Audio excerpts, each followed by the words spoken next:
Good morning, YouTubers and fellow RVers, or people who are maybe thinking of buying an RV. Today's video is going to be about RV essentials. So these are some of the must-haves and nice-to-have things that you want to get once you purchase your RV. Now, Missy and I own a Forest River R-Pod 179. We bought it this April, and we've had it out 6 times, and over those times we've learned about some of the things that are just really good to have around the trailer or the camper, and also from before we bought it and we're researching it, some of the other videos on YouTube that talked about specific products, and also from RV forums. So this video today is kind of a tips and tricks, and well, maybe not too many tricks, and but some of the products that you definitely want to have. And at the end of the video, I'm going to add one thing you should never bring on a camping trip with your RV, whether it be a trailer or a big Class A. So let's go ahead and get started. We're going to go outside and kind of do a walk around with some of the things, and then we'll come back in here and finish it out. But to begin, the one thing that I would recommend is, so that you don't forget anything, and if you can afford it, is that you absolutely set up your RV or your camping trailer almost as a second home. That includes everything: the pots, the pans, the towels, the sheets. Try to buy those things that are specific for that, so you don't end up forgetting it, because there's nothing worse than getting to your campsite, setting everything up, and forgetting, and then remembering, oh, I forgot to bring this, or I forgot to bring that, because you're either running back to Walmart if you're able to, or you're just going to have to do without. So that's something we kind of learned right from the start. So let's go ahead and get started. We're going to walk outside. We're at beautiful General Butler State Park near Louisville, Kentucky, actually between Cincinnati and Louisville. It's quite busy this weekend.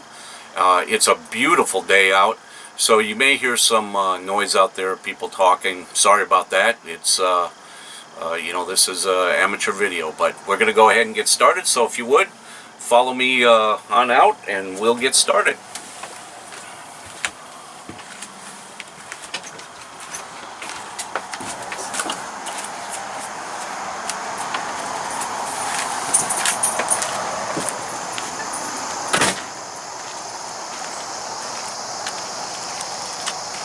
The first thing I want to talk about, and I'll have Missy, my videographer, zero in on this, is what they call a surge protector. Now, a lot of people don't use these, although they recommend them. Now, this one I got is a surge guard.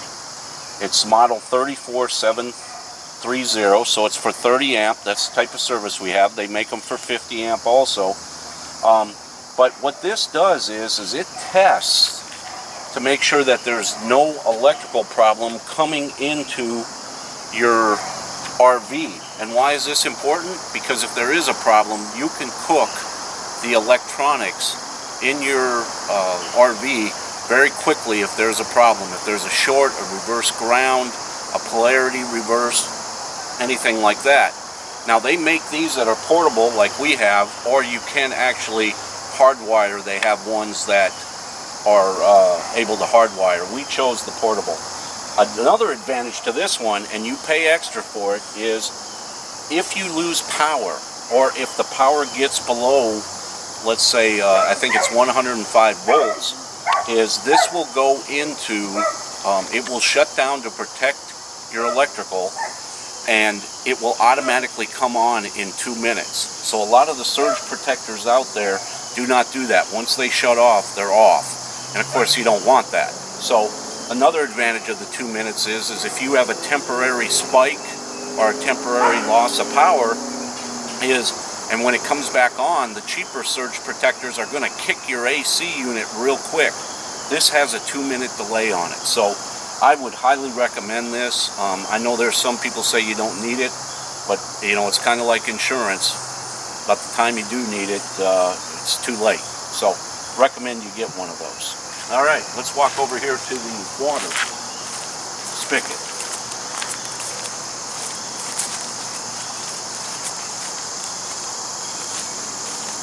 Couple things on the water spigot. Missy can go ahead and zoom in on this. This little thing right here is a pressure regulator, and although a lot of RV parks have low pressure, you just never know if it's going to be too high pressure.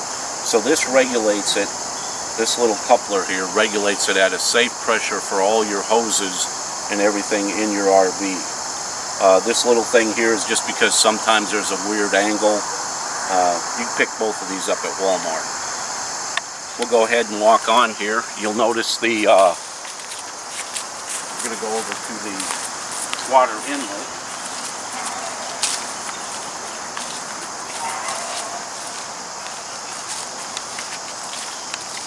Couple things. First off, you may have noticed that this is a white hose. And you can pick these up at your RV store or your camping store or Walmart. The white hoses are specific for potable water. Green hoses can contain chemicals and lead and things, and yeah, I know most of us as kids drank out of green hose and never had a problem, but this is actually, the white hose is what you want.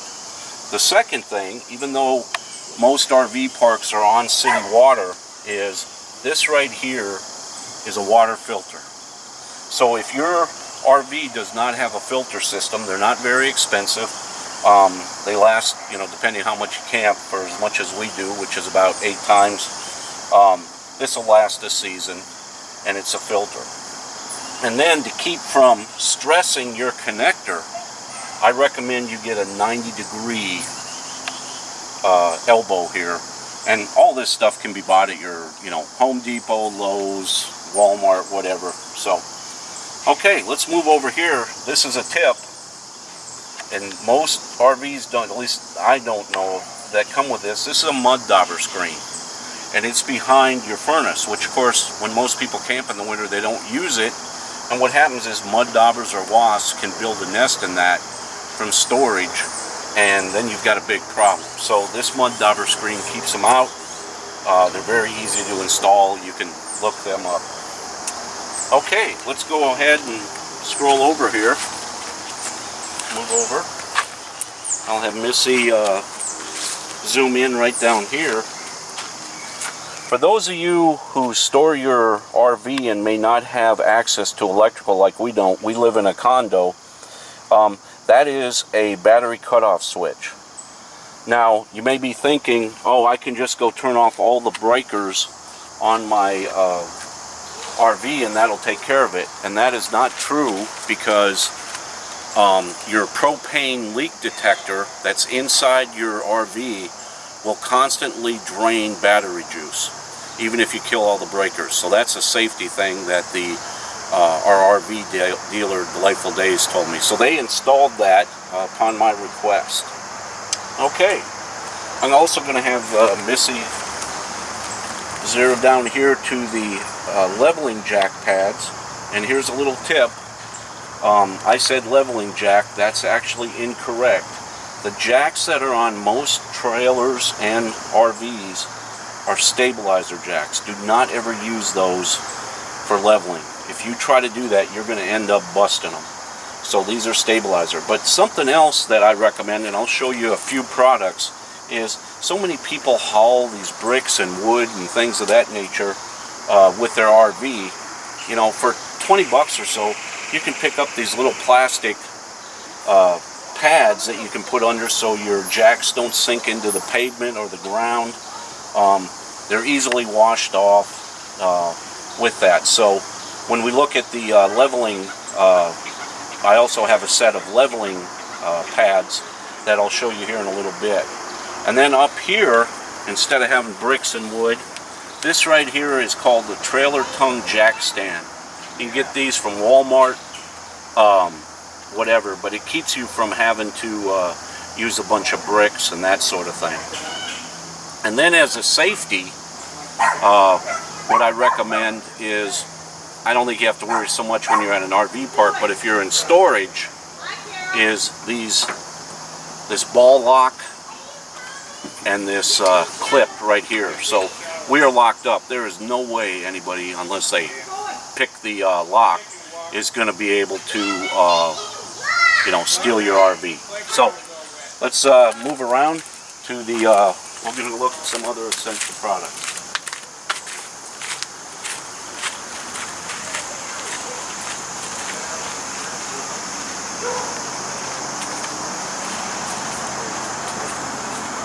Okay, this is a long list of items, so, but it's pretty extensive, but I highly recommend that. First off, a safety. You should always chalk your wheels, and you can buy these plastic Camco chocks instead of using wood. They last forever if you don't run over them. Always chalk your wheels. They do make different types, but that's a very important safety item.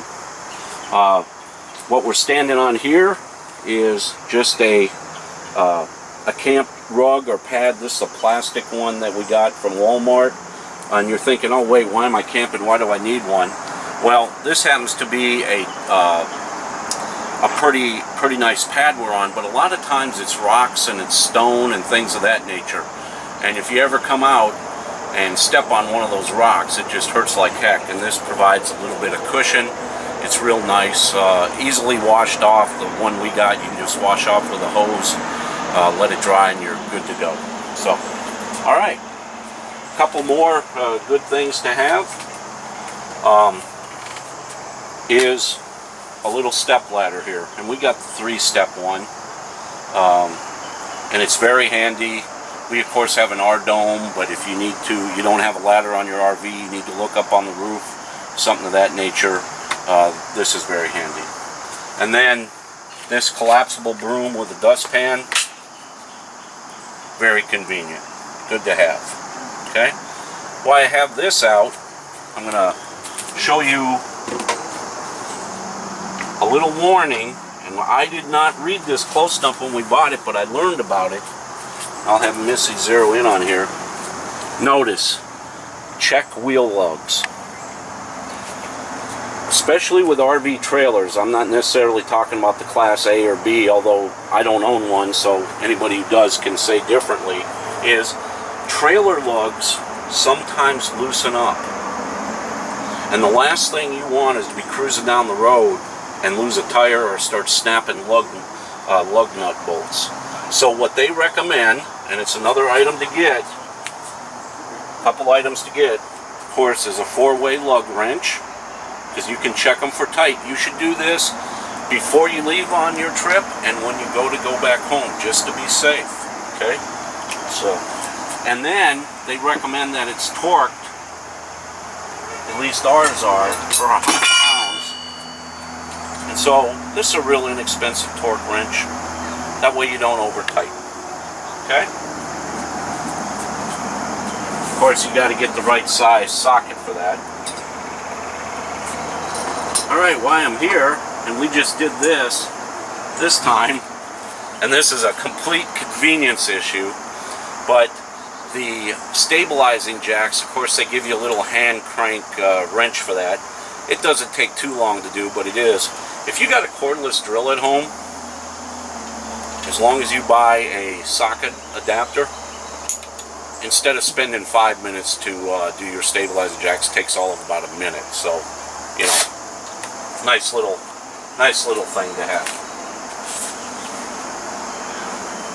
Okay, I'll have Missy zero in here to our storage area, and all I'm showing you there is these little containers that you can get at Walmart to organize, so you're just not throwing stuff in bags and everything like that. That's just a real nice way to organize. And then here, we picked this up a couple trips ago. Something we learned we didn't know is, you know, when you go to the swimming pool, if you're at an RV park or it gets wet and you decide you want to hang up some clothes, some RV parks don't allow you to string line for a clothesline because they don't want it to look like an RV park. so we went ahead and bought one of these little clothes racks. They do real well, and that takes care of that problem. Okay? Alright, let's go ahead and continue to look at some of the mechanical things. I'd always recommend a lantern, and because most state parks and RV parks have electricity, instead of getting one where you got to always mess with those globes that have them, I mean, I got one, a nice Coleman camp stove and the fuel. This one is a battery operated one. And it comes with a charger and everything like that, so you don't, you know, you can charge it up at your RV, and it's a good little LED battery lantern. For safety, when you run your battery, in case you run your battery out, nobody likes to be stranded. Pick up one of these, they're cheap, booster cables, okay? This little 12-foot. And then, like, if your RV's your second home, you should have just a basic little household toolkit with pliers and wrenches and screwdrivers in. Can make some, you know, little emergency, get you fixed up so you don't have to leave your site. And then any of you who have ever dealt with a hitch know that there's a lot of grease in there. You should keep them greased up where the ball connects to the hitch. And some Scott shop towels pick up at Walmart are very convenient to wipe your hands off, along with maybe a pack of wet ones. Okay? Just keeps everything clean. Alright, let's go over here, just some basic things that we found. First off, a good pair of leather gloves. You know, they don't have to be expensive, but if you're doing things around your RV and camping and that sort of thing, hooking up or processing firewood, I'll talk a little bit here about a fire kit, but everybody likes to have a fire for s'mores and cooking hot dogs and stuff, so a good pair of gloves. Some line, in case you do need to tie something up. I pulled this out. I actually prefer paracord, 550 paracord, which I also have for that. Okay. A level. Now this is a small one, so I don't know how accurate it is. And I know a lot of people put levels on their trailer. We have them too. But this is just a double check, because you always want to make sure that your RV is level. They say for the operation of the fridge and the air conditioner that it affects that. I've never tested it. That's just what I've read. But you always want to make sure you're level both left and right and front to back. So, very important. Tire pressure gauge. You know, you should have one of these in your car anyway. But just like you were checking your lug nuts, things of that nature before you head out on your trip, is you want to make sure the tire pressure, not only of your trailer, but if you have a tow vehicle, that it's at the correct pressure point.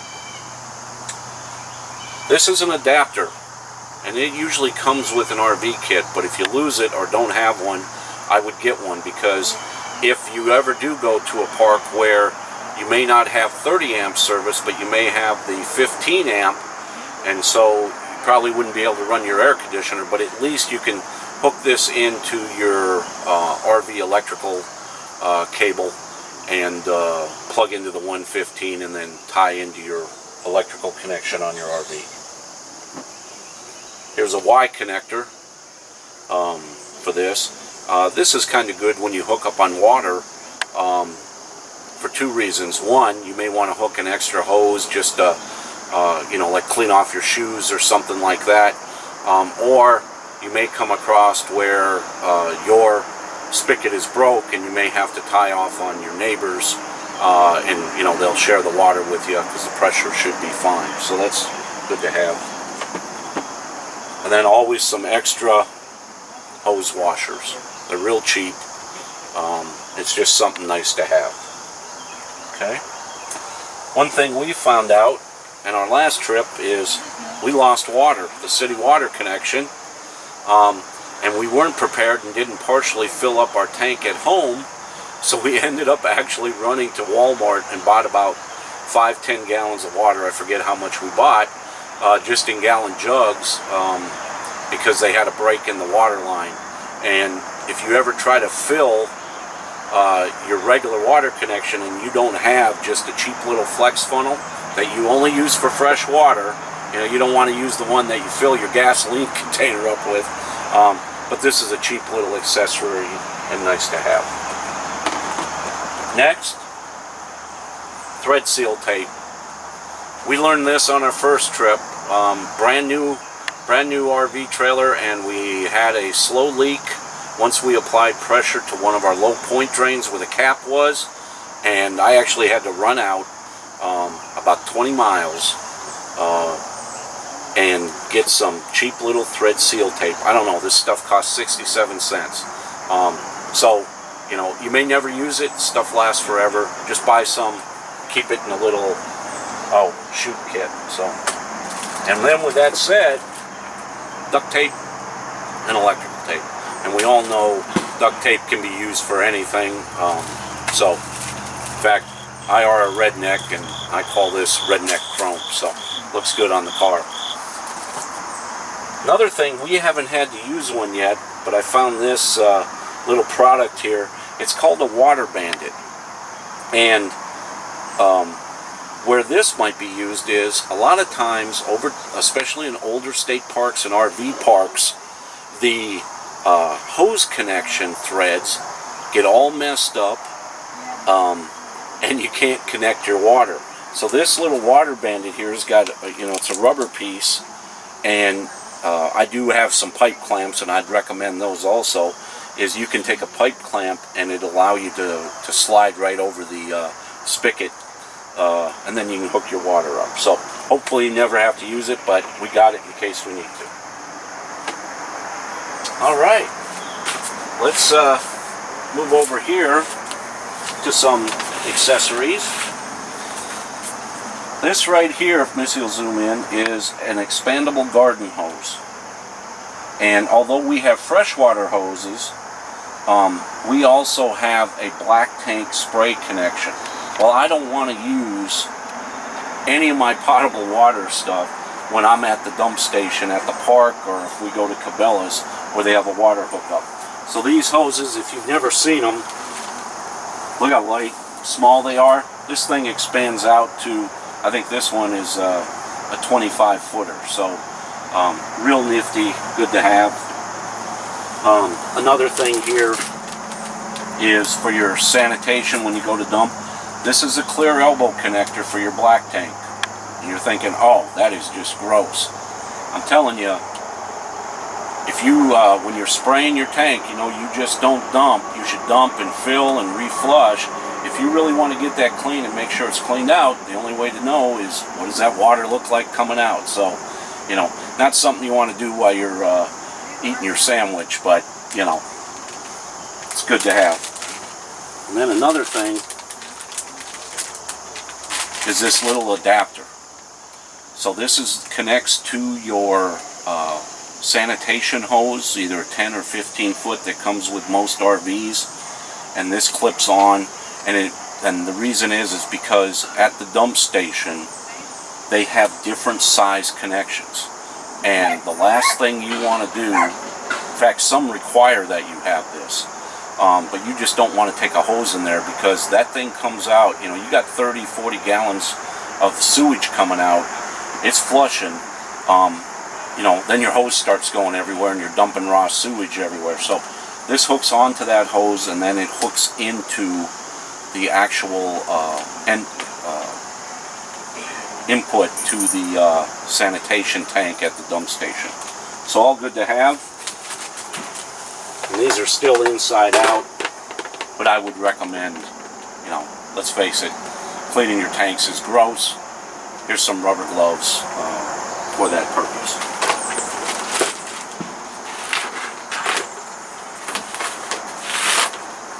Okay, let's take a look here at some basic, and I'll just have Missy scan this.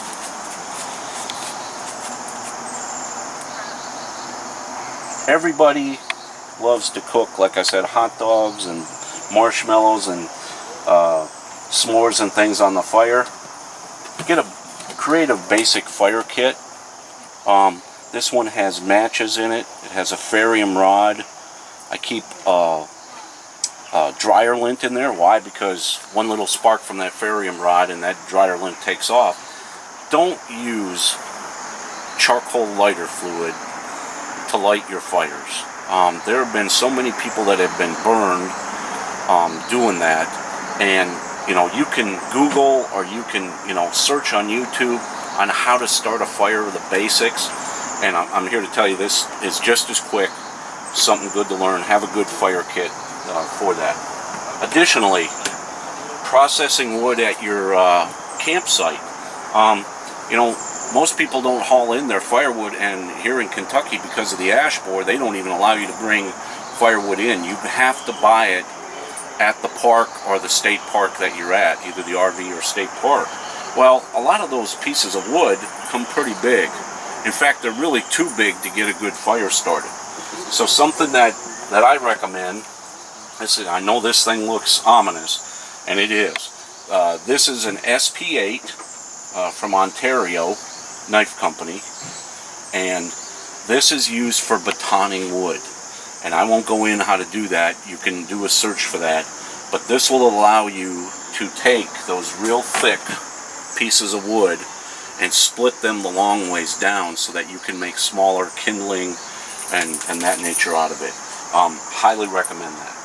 Of course, here is a camp axe. This happens to be an S-Twing. S-Twing, you can buy them at Home Depot, USA made. And they're good, solid hatchets. You can buy axes if you need that, but also. And then another recommendation, not necessarily an essential, but this is a Silky Big Boy saw, and this can help to process some firewood also.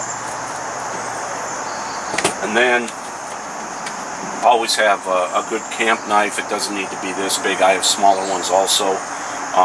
This happens to be a Schrade SCHF 26. It's a good camp knife. Can help for batoning and cutting things up and that sort of thing at the camp. So some folks might want a smaller one. And then if you're going to have a hatchet or a machete, when you're processing that wood, a lot of times the blade can get messed up. This is a cheap little Smith's axe and machete sharpener, and I'd recommend getting one of those. Okay, here's a little bit more of some good to have equipment. Remember I told you about the leveling kit. Instead of using a bunch of wood, I've only pulled 3 of them out of here. I think there's like 10. But this allows you to stair step in case you need to have one of your wheels go up. It's a Campco leveling kit. And then here for tire repair, it's a little slime tire sealant. And Smart Spare is what it's called. Slime Make. It's got emergency air pump in it. Real good to have. And then down here, and my neighbor just ran into this issue, had to use our water spigot, is a lot of times the 50-foot hose you buy won't be close enough. In fact, where we're at, we're right on the end. Have just an extra 25 foot. Just keep it rolled up if you need it. And the same goes for your electrical connection. This is an extra 25-foot hose. We haven't had to use it, but we have it in case that happens. And then just a regular electrical cord here. So, I think that's about it here on the outside. We're going to go ahead and move to the inside now on some essentials and some nice-haves. I'm going to let Missy in first so I can close the door behind her.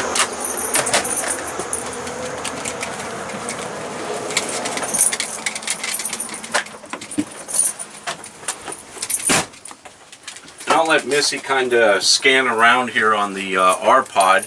If you haven't already, if you're looking to buy an RV trailer, this is a Forest River R-Pod 179, and I have a couple of videos out, owner's review of it, because so many of them are dealers.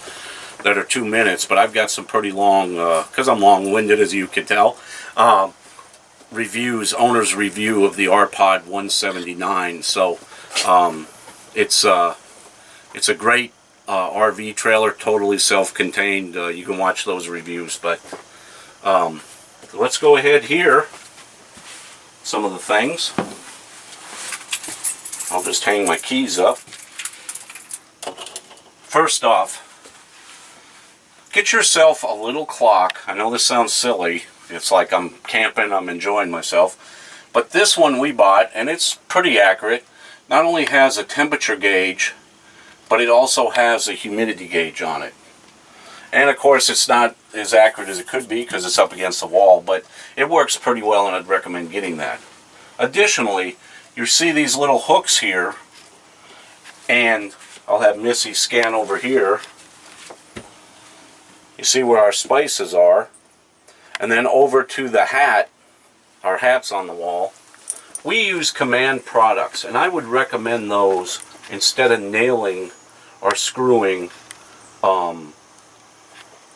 you know, things into the walls of your RV. RVs don't come with electrical layout plans, and the last thing you want to do is run a screw into some electrical wiring, or worse yet, not know where a frame is, and then you're into the, you know, RVs got a pretty cheap, have a pretty cheap wall, and you don't want that breaking out. So what you just heard there was, and I'll let Missy scan around and show our wonderful animals that we have here. You heard Bandit growling at Willie. That's Bandit. He's King Pod Puppy. So if you don't know, people who own RPods name their trailers, and because we bring our heathen dogs with us, we've named ours Puppy Pod. So anyway, this is Woody down here. He thinks he's Cujo, and he's not. Only from far away. Only from far away, that's right. And that right there is Willie. He's our big protector. That dog isn't scared of anything at all. He's definitely got the tenacious dachshund in him, so he's full-blooded. Okay, let's go ahead here. So that was the Command products that you saw. Let's go into the fridge. I want to show you a little tip here. And we just got here last night. It's still morning, so we haven't filled our fridge. But first off, for anybody who doesn't know, a RV fridge is not the same type of fridge you have at home with a compressor. It takes almost a day, when it's real hot out, to get cold. So a couple of tips to do that. First off, you never put anything that is not pre-chilled into a fridge, RV fridge, when you're trying to cool it up. So pre-cool your sodas at home, any of that stuff. But one way you can get it up to speed real quick, just put a bowl of ice in there. And then another thing is this little D-size battery fans. So that helps to keep air moving around. Okay, so that'll get it cooled down pretty quick. We've been here about 12 hours. It took about 8 hours, and we were at temp that was real good. Additionally, though, you know, and we have a freezer, and you see that white sensor, and also here, that's Accurite sensor, and that monitors the temperature. And over here on the wall is our monitor. So when we started, the freezer was at 78 and the fridge was at 83. That was actually after having it on for about a half hour. So the freezer got up to temp. So you can tell right now we're at 37 in the fridge, 11 in the freezer. So those sensors are really nice. You don't ever have to worry. You know, like let's say you know, where you're RV and you decide to go out for the day and you don't know, you know, you could lose power and it comes back or whatever. You always have this to make sure that your fridge was always and freezer was always at temp, so you don't run into a potential food poisoning issue. So, real good tip. I would recommend getting those. You can see these little hooks and things. they're just real nice to add extra space. So, all right, let's look at here in the bathroom that I'd recommend you get.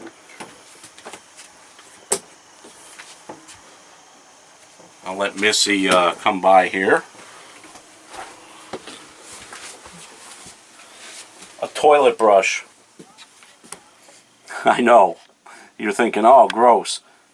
Get one that's actually made for an RV toilet, though. Because most of them are plastic, you can scratch them. They're not a porcelain. And that one is specially made. It's about $10 for an RV. Additionally, you know, your shampoos and soaps and things of that nature, go ahead and kit the stuff. That way it's all together. You don't have things all laying loose all around that can bounce all over, or you lose them, or you forget things. And so that's a little, you know, a little tip or trick there for organization. Just like you saw on the outside where you buy those little containers, I would recommend you do that to keep things kitted up.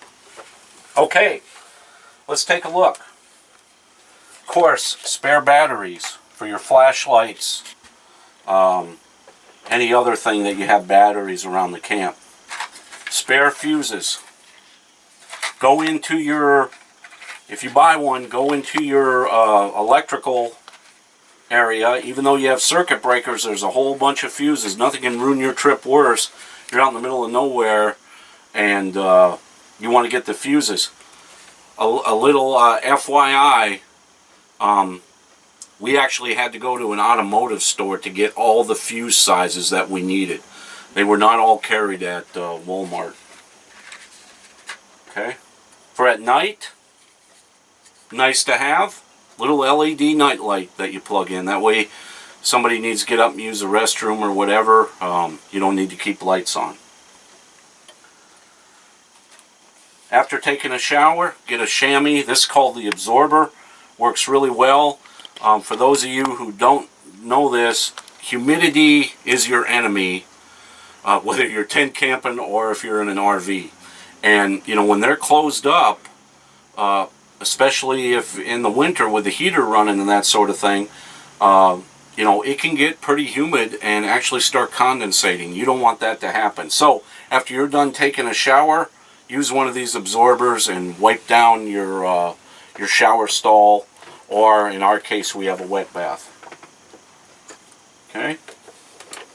If you winter camp, or when it's cool, or you're in an area of the country that's cool, get one of these little heaters. This happens to be a comfort zone, and it's big enough to heat even trailers larger than ours. Ours is a 20-footer. With that, you know, why use your propane when you're getting free electricity? And this one happens to have a thermostat on it. And so look for one with a thermostat so it's not constantly running. This has a fan. Really good addition. We just got that and we tested it last night and it worked great. Okay. Safety item. An emergency radio. So this is an ambient weather. You can Google. They have different types or models. But this one happens to be solar, battery, and electric. You always want an emergency radio. We got storms coming tonight, so we'll get this thing plugged in, charged up, and ready to go. Another safety, first aid kit. I would hope everybody knows that. And just don't make a first aid kit that's got a couple of band-aids and things of that in. I mean, even though, you know, we're at a state park that's pretty close to the town of Carrollton, and I'm sure if something really serious happened, the ambulance would be here, but, you know, somebody, you know, you're out processing wood or, you know, doing hiking, things of that nature around the camp, probably about a better than a level 1 first aid kit, something that can stop some serious bleeding, that sort of thing. So, sorry I had to get on the first aid bandwagon. I'm a Red Cross certified first aid CPR instructor. So, you know, it's important to have this stuff. And for more than just a little boo-boo. So, okay. A little more on sanitation. When you're in an RV, you only have so much water. Gray tanks, and for those of you who don't know, the gray tank is for your shower and for your sink. So, you know, using the restroom and or your water closet, you know, if you're always turning on the spigot, you're going to fill up that gray tank pretty quick. We use antibacterial hand wipes and that sort of thing for cleaning our hands and that sort of thing. I'd recommend you get those instead of, they're just as good as washing with soap and water. Second thing, toilet paper. Well, no duh, better have toilet paper, right? If you have a, but here's what's important. Rapid dissolving RV toilet paper. And this Scott's brand, I will tell you, dissolves. You do not want to use regular household toilet paper in your black tank. Don't do it. Get this rapid dissolving. They make different brands. I can just tell you that the Scott's brand works real well.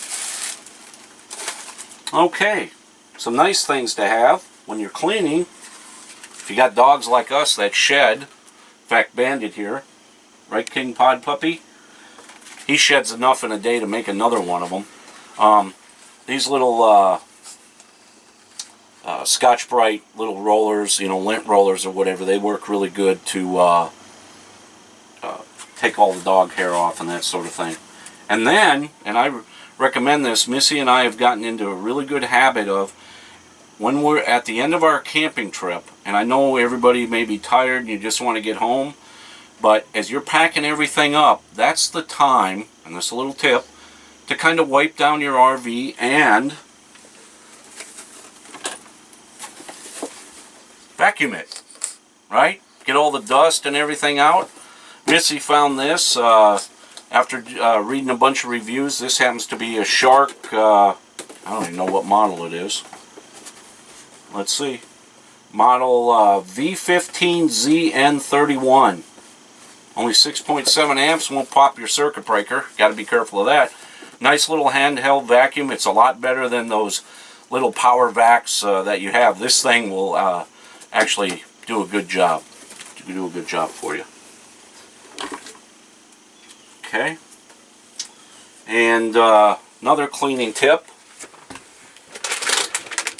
This happens to be Costco brand Kirkland, but these scrubbing antiviral wipes are really good for like cleaning your floor. You know, I mean, you got a small RV floor. You don't need a big mop or anything cleaning up. You can easily just get down. This has got a scrubbing side and a smooth side, so it works really well for getting up dirt and that sort of thing, and cleaning up your RV before you head out to go home. Okay. A little bit of food storage tips here. These are the OXO. These little things kind of vacuum seal. So we put the dog food in here. We put our coffee in here, coffee creamer, anything you don't want something getting into. And those work out quite well. And let's see here. I'll let Missy scan down on the floor.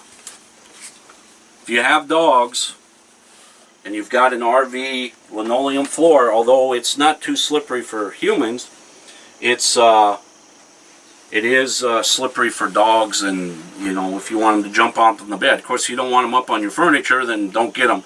But we do carpet runners, and then for outside of the shower, we've got a little water absorbing type mat here that helps out real well.